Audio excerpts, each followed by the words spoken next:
Tollywood king నాగార్జునతో cinema అంటే హీరోయిన్లు రేస్లో ఉండేవారు ఆ రోజుల్లో.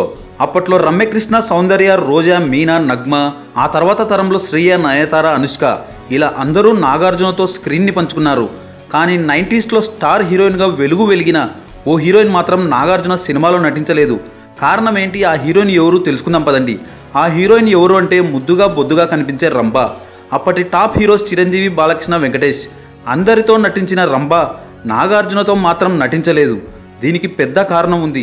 Block buster movie hello brother సినిమాలో హీరోయిన్గా ముందుగా అనుకున్నది రంభనే. కానీ నాగార్జున రంభకి బదులు రమ్యకృష్ణని సపోర్ట్ చేయడంతో రంభ ఆ ఆఫర్ని మిస్ చేసుకున్నారు. దాంతో ఆవిడ నాగార్జునతో మరే సినిమాలో నటించను అని గట్టిగా చెప్పారట.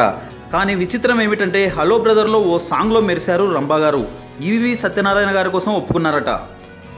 ఇంద్రలోకం నుంచి జారిపడిన వజ్రం, భూమి మీదకు దిగి వచ్చిన రత్నం, అందాల లోకంలో హేళోలికే అందం, అందాల మందారాలతో చిలికిన గంధం, ఎంత చూసినా తనివి తీరని ఆ అందం, ఎన్నిసార్లు చూసినా కళ్ళర్పని అని ఆ అందం, తారల వీధిలో తారాడిన ఆ అందం.